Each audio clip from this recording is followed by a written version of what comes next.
میں vice president سریکستان democratic alliance doctor Rashida Bhatta, میں آپ کے ذریعے یہ پیغام دینا چاہتی ہوں، اگر ان کا یہ مسئلہ حل نہیں کیا گیا تو پھر بہت سارے مسئلے سر اٹھائیں گے. اور میں جنوبی پنجاب کی سرائکی دھرتی کی وہ بیٹی ہوں جو آرام اور سکون سے تب تک نہیں بیٹھوں گی جب تک ان کا مسئلہ حل نہیں ہوگا. ہم روڈز بھی بلاک کریں گے، ہم ان کے دفاتر بھی بند کریں گے جو ہمارے ٹیکسوں پر بیٹھ کر تنخواہیں لیتے ہیں. اس عوام کے ٹیکس سے جو لوگ پال رہے ہیں، اگر وہ عوام کی خدمت نہیں کر سکتے تو ہم آخری حد تک جائیں گے. پہلے سارے لیڈر فراز نون 6 مہینے تو سارے انہاں دے نال کھڑوتن اور ساری آواز سرائکستان ڈیموکریٹک پارٹی دی خواتین دی آواز بھی انہاں مجبور عورتاں دے نال ہے. اج اتنی مشکل دے وچ گھر گھر ون کے وہ اپنی ڈیوٹی کو پورا کریں دے پن، لیکن حکومت کو چاہیے کہ کم از کم انہاں دے تنخواہاں کو روکن دی بجائے انہاں کو زیادہ تنخواہ کیتی ونے.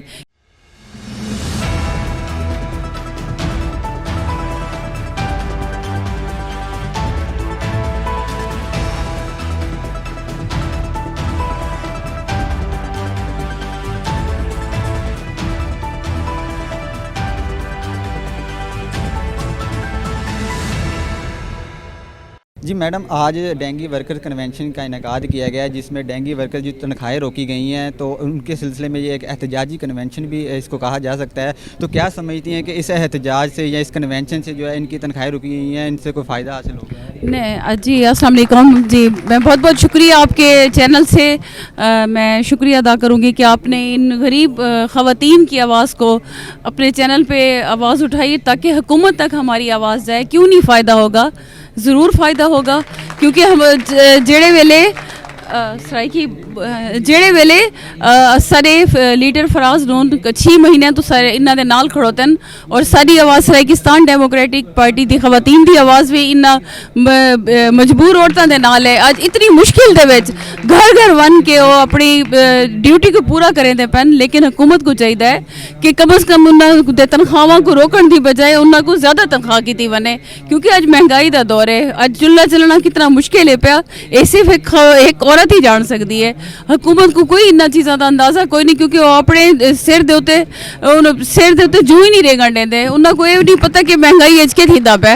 تو دیکھو اج کتنی خواتین آئے بیٹھے ہیں اور میں انہاں دی طرف کو احتجاج کرے سا اور میں اکثر کہ انہاں دے جلد از جلد تنخواہ دیتے ونن اور یہ ظلم بند کیتا ونے. ظلم کے یہ ضابطے ہم نہیں مانتے، یہ بہت ظلم ہے پہ کو ختم کیتا ونے. شکریہ. جیتے ہی رہا. ہاں مہنگائی کے اس دور میں ایک دن کا جو گزارا کرنا وہ مشکل ہے، تو ان کی 6 مہینے کی تنخواہ رکی ہے. 6 مہینے ان کو کس طرح گزارا کیا ہوگا؟ اس میں 700 سے پلس جو ہیں وہ خواتین بھی شامل ہیں، مرد بھی شامل ہیں. تو کس طرح اس چیز کو دیکھتی ہیں کہ 7 مہینے کی تنخواہ رکنے کے بعد پھر ان کو فیلڈ سے بھی نکال دیا گیا، ان کو فائر کر دیا گیا باقاعدہ؟ تو کیا ان چیز کو میسج دینا چاہیں گے کہ کیا ان کا میں اس ظلم کے میں نے کہا نا ضابطے کو ہم نہیں مانتے، یہ غلط ہے، سراسر غلط ہے. اسے ہمیں روکنا ہوگا، اس کے لیے ہمیں احتجاج کرنے پڑیں گے. جب تک ہمارا مطالبہ پورا نہیں کرتے ہم اس احتجاج کو جاری رکھنا چاہیے تاکہ ہم ان غریب عوام کو ان کا حق دلا کے دے سکیں. بس نیکسٹ لائے عمل کیا ہوگا؟ نیکسٹ لائے عمل یہی ہے کہ احتجاج کے علاوہ تو مجھے کچھ سمجھ نہیں آ رہی، ورنہ کم از کم اب میں ایک عورت ہوں، میرا بس نہیں چل رہا کہ میں ان کی خاطر ان کے دروں کے اوپر جا کے کھڑے ہو جائیں کہ ان کے حق ان کو دیے جائیں. بس میں اور تو کچھ نہیں کہہ سکتی. جیتے ہی رات انتہاری راسی جنگ ساری جاری راسی. جی ہمارے ساتھ میڈم راشدہ بھٹا صاحب موجود ہیں، ان سے بات کرتے ہیں. میڈم، آج جو ڈینگی ورکر کنونشن کیا جا رہا ہے، کیا سمجھتی ہیں کہ جو ڈینگی ورکرز کی تنخواہیں روکی گئی ہیں اس کنونشن سے کیا اس پر جو ہے وہ ان کی تنخواہیں ملیں گی ان کو یا اس کا کوئی فائدہ ہوگا؟ دیکھیں، آوازیں نہ اٹھنے سے تو بہتر ہے کہ آواز اٹھائی جائے. میں کیونکہ خاتون وزیر اعلیٰ ہیں مریم نواز صاحبہ، اور انہوں نے بہت سارے ایسے پروگرام خاص طور پہ خواتین کے لیے شروع کر رکھے ہیں. دھی رانی پروگرام ہے، اور پنجاب کی دھی رانی، اور اس طرح سے ہیلتھ ورکرز کے لیے انہوں نے ہیلتھ کارڈز وغیرہ ایشو کیے ہوئے ہیں ہیلتھ کے حوالے سے بہت سے.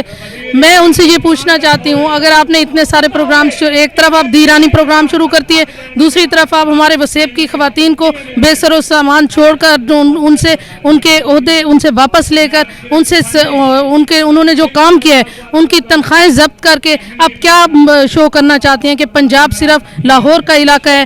کیا ملتان کے لوگ پنجاب کے لوگ نہیں ہیں؟ آپ اگر ہمارے پاس آج صوبہ ہوتا، اور ہمارا صوبہ اسی وجہ سے ہمارا مطالبہ ہے کہ ہمارے وسائل کا کس طرح سے استحصال ہوتا ہے کہ منصوبہ بنایا جاتا ہے پنجاب میں ایک ڈرائنگ روم میں بیٹھ کر، ڈرائنگ روم کی سیاست سے نکل کر وہ صرف انہی لوگوں کے، اس وقت جو CEO بیٹھا ہے وہ یقیناً کسی گرجانی سردار کا گماشتہ ہے، راجن پور سے ہے ریاض ملک مستوئی.